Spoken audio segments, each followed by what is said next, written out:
ছেলে ইংরেজি পরীক্ষায় ফেল করছে, মা বলে ফেল করছে না, পড়াশোনা তো নাই, তোমার বাবা আসুক, এমন মাইট দিবে, মাইট দিলে মজা টের পাবা। আচ্ছা বলেন তো, মাইট দিলে কি মজা লাগে না ব্যথা লাগে? কিন্তু মা কি বলছে? মজা টের পাবা। মানে ওরে তুচ্ছ করে তাচ্ছিল্য করে বলছে, মায়ের তীব্রতা বোঝানোর জন্য বলছে যে এমন মাইট দিবে, টের পাবা, দাঁড়াও তোমার বাবা আসুক আজকে ঘরে।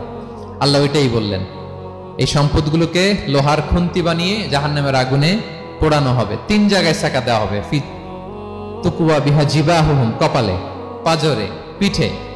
আর বলা হবে হাযা মা কানাসতুম, এগুলো তুমি জমায় রাখছিলা, দাও নাই মানুষকে। Bank balance, FDR, fixed deposit, price bond, এটা সেটা দাও নাই তুমি। আর হাদিসে এসেছে সোজা আন আকরা, টেকো সাপ হবে, মোস্ট ভেনোমাস স্নেক। সাপের মাথায় কিন্তু চুল গজায়, জানেন? সাপের মাথায় পশম আছে, কিন্তু যেই সাপের যেটা বেশি বিষাক্ত ওইটার মাথায় পশমও থাকে না বিষের কারণে। এরকম সাপ ওই সম্পদগুলো সাপ হয়ে ছোবল মারবে আর বলবে আনা মালুক, আমি তোমার প্রাইস বন্ড, আমি তোমার ব্যাংক ব্যালেন্স, আমাকে খাওয়ার জন্য তো রাখছিল, আজকে উপভোগ করো।